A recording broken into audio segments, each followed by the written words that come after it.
Welcome, fellow travelers. It's Mickey Gold. A lot of us suffer because we're listening to our thoughts.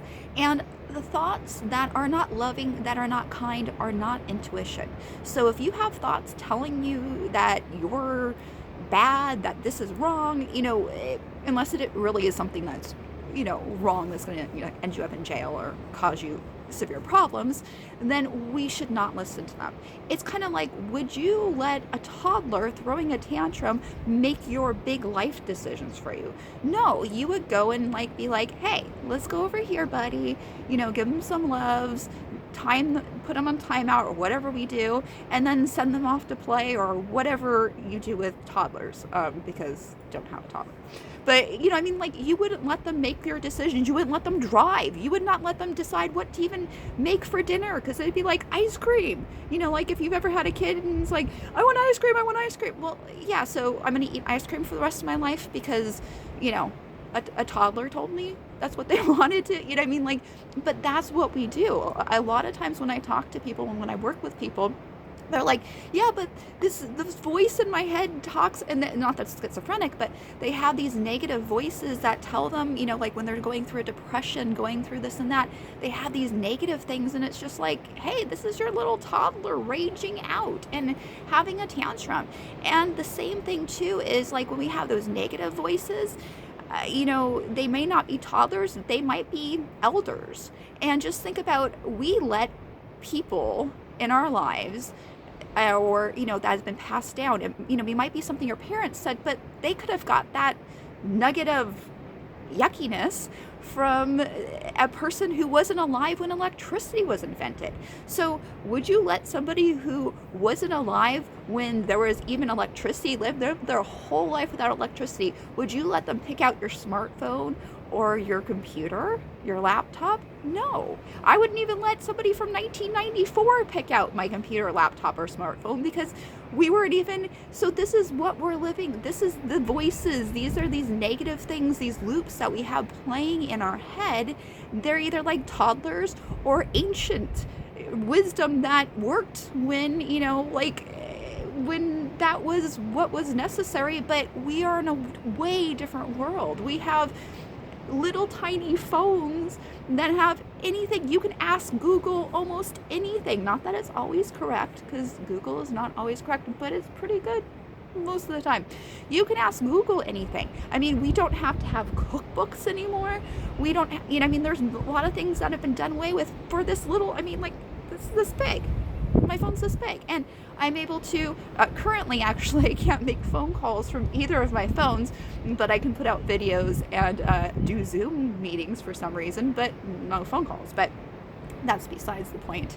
But honestly, unless a voice is caring, loving, don't listen to it. Don't make a decision from a place of past negative, or if it sounds like Eeyore, well, what do you know? Just exactly what we expected. Okay, well, it's really easy it's like, I knew this was going to happen. Well, yes, of course you knew this was going to happen, because you did it before, and you always listen to that. It's not psychic when it's like, I knew this was going to turn out wrong. Well, that's not psychic. That's the negative voices. Find the place when you're sitting. Hopefully you're sitting in meditation, or at some point in your life. And the other thing that we need to know, besides what voices to listen to, what voices not to listen to, is that when we come into moments of crisis, this is not time to learn new skills and get new tools. So we need to, when we are in a good place and a good mindset and we don't have things screaming at us, this is where we need to either learn some breathing skills and techniques.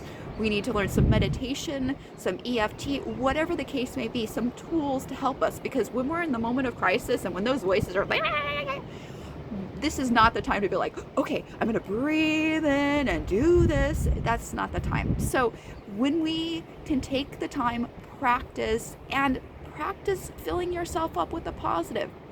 Most of our negative thoughts are ridiculous.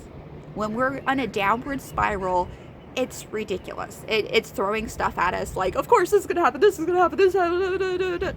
So it's ridiculous. So be ridiculous the other way. Be ridiculous positive. Well, yeah, this is going to happen. This to happen? Like positive things.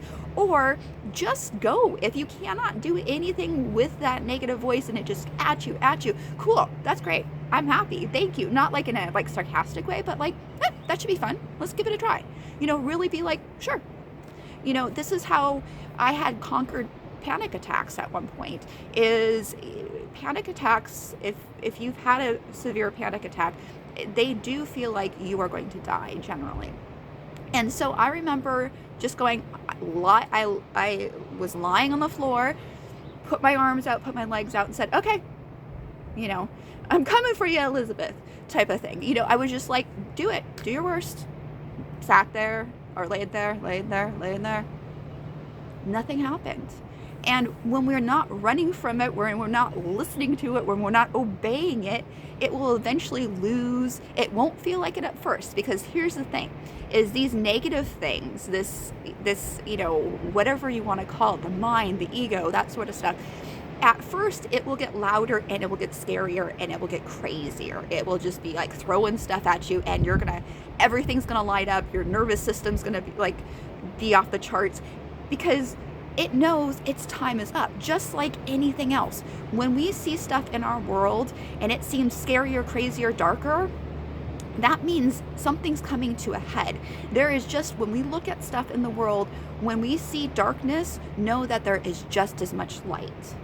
And that the louder things get, they're coming to an end. And that's the same thing with the voices in our head, with those feelings, with that scaredness. That's the same thing. So hold on, take some deep breaths, learn some tools. I have plenty of videos with lots of different tools, and I will be working on them very shortly. Be making more videos for more tools that we can use for anxiety, for depression, so we can live our happiest lives.